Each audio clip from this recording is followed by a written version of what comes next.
Dobrý deň, vážení pestovatelia. Moje meno je Michála Baštáková. Pracujem v spoločnosti Belba Plus ako obchodný zástupca a poradca pre časť západného Slovenska. Naša spoločnosť vznikla na Slovensku v roku 2008. Prvotne sme sa zaoberali listovou výživou, no postupne s nadviazaním spolupráce so spoločnosťou Invigo sme sa posunuli o krok vpred, vďaka čomu sme obohatili naše portfóliu o nové typy prípravkov a účinných látok. Spočiatku tieto prípravky boli jednozložkové, no i v tejto sfére sme sa prispôsobili požiadavkám trhu a v dnešnej dobe máme v portfóliu už viac než 70 prípravkov, medzi ktorými nájdete i efektívne viaczložkové riešenia. Jedným z takýchto riešení je i náš nový herbicídny prípravok do kukuríc Tudor 114 OD, o ktorom nám viac povie aj pán hlavný agronóm Mikuláš Balog z poľnohospodárskeho družstva PD Slokovce. Dobrý deň, pán Balog, vítam vás tu. Pán Balog, mohli by ste mi na úvod povedať, kde sa momentálne nachádzame, koľko družstvo obhospodarúva hektárov a aké plodiny pestujete? Dobrý deň, prajem. Srdečne vás vítam na poľnohospodárskom družstve v Sokolciach. Naše družstvo obhospodári 6800 hektárov. Gro z tých pestovaných plodín sú oziminy, hustosiaté, potom repka ozimná, na jar jačmene jarné, čo obvykle vysievame už na jeseň alebo v zime. Potom z olejnín slnečnicu máme do 400 hektárov a na jar gro je kukurica na zrno a na siláž na našom družstve. My sa teraz nachádzame momentálne na poli, kde je zasiatá kukurica na zrno, správne? Áno, je to kukurica na zrno. A viete mi povedať trošku k technológii, aká tu bola použitá? Taktože to je táto parcela na dried má 150-160 hektárov, to je 160 hektárová parcela. Pod kukuricu sme poorali túto plochu, pod oziminy neorieme, ale pod jariny áno, takže tá plocha bola pooraná. Potom na jar sme urovnali pôdu a potom prišla sejba. Takže tým pádom, že tak finančne teraz nemôžeme dovoliť toľko krát prejsť, niektoré plochy musíme kvalitne pripraviť aj tak tú sejbové lôžko pod kukuricu. A čo sa týka ošetrenia, aký tu bol, ja som už trošku naznačila, že teda ten náš nový prípravok Tudor tu bol asi použitý. Áno, tu sme používali Tudor v dávke pol litra na hektár, ako ste Miška mi doporučili, alebo vy ste nám doporučili podľa legislatívy. Ja si myslím, že, ako som povedal, že tie náklady sú veľmi vysoké na všetko. Potrebujeme také prípravky, ktoré sú viaczložkové, účinkujú na viac druhov burín a sú cenovo dostupné a veľmi výhodné pre nás. A viete mi povedať aj, s akými burinami ste tu mali taký najväčší problém? Na tejto parcele sme mali s pichliačom najväčší problém. Pichliač je veľmi taká zákerná burina, lebo keď prší aj vtedy vchádza, keď neprší aj vtedy vchádza, hlboko korení a kým ešte kukurica není vonku, tak už tá ružová plocha je tam, takže veľmi ťažko zničiteľná burina je, ale ako som zbadal, aj tuto môžete za nami vidieť, boli také flaky, Tudor veľmi dobre zaúčinkoval aj na pichliač. Mali sme tu jednoročné trávy, tak to veľmi pekne likvidoval, alebo jednokličné listé buriny, takže žiadny problém nevidím tuto. Dobrá, také celkové zhodnotenie, čiže nebolo treba už následne opravy?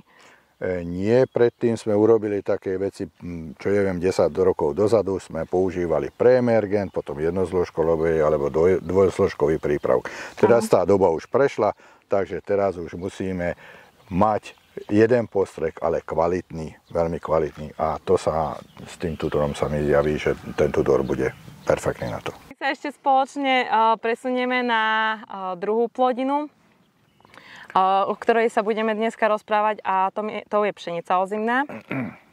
Áno, ako som spomínal, tak tých sústosiatých vysejme zhruba tak nejakých 2,5 tisíca hektárov, alebo viac ako 2,5 tisíca hektárov. Pšeníc máme viac druhov. Máme pšenicu mäkkú a z toho krmnú a potravinárskú. Máme množiteľské porasty, máme durumovú pšenicu a špaldovú pšenicu, čo my doma spracovávame a pomelieme a do našich výrobkov v pekárni aj spracovávame a predávame. Takže je to dosť zložité.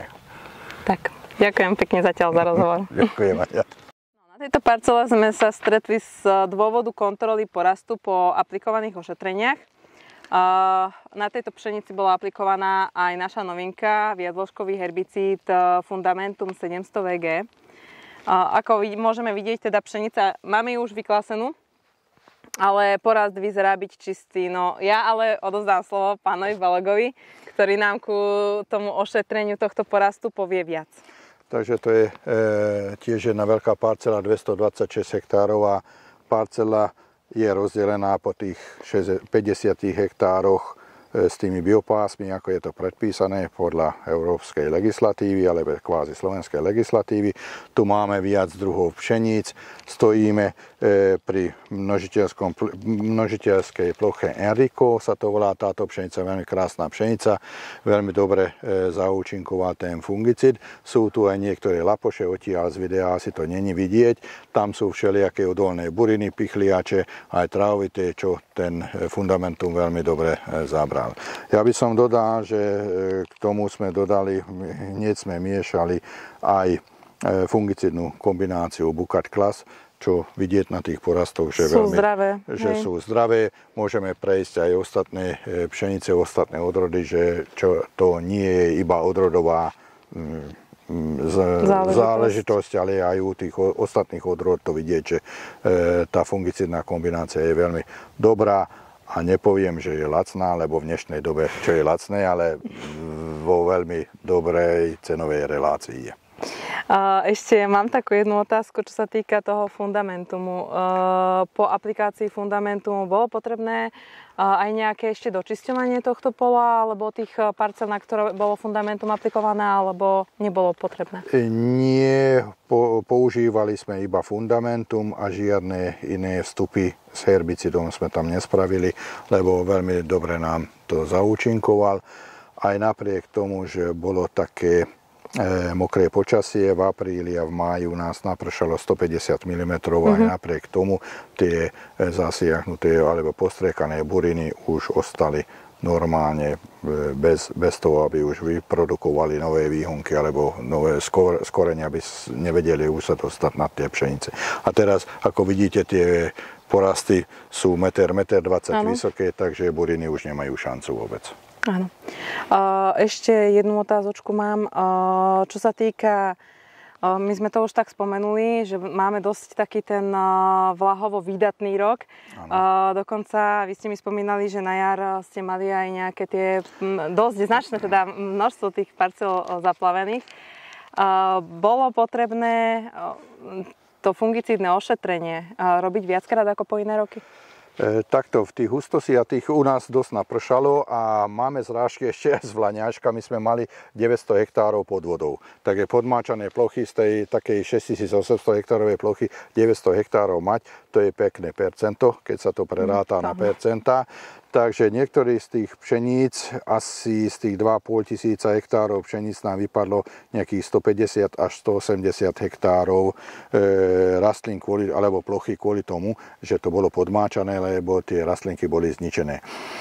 Na tvrdé pšenice ideme 3-krát s fungicidou, ja z toho nepustím, musíme 3-krát ošetriť a mäkké pšenice v tomto roku bolo treba 2-krát. A inokedy to robíme 2-krát, ale v tomto roku postačilo 2-krát ošetriť pšenicu, hlavne s takými dobrými fungicidmi ako máte vy, postačilo ošetriť, ale bolo treba vystihnúť práve čas pred tými dažďami a keď volajkový list a začínal sa kvitnúť tá pšenica, tak vtedy sme to spravili, ja si myslím, že v správnom termíne agrotechnickom.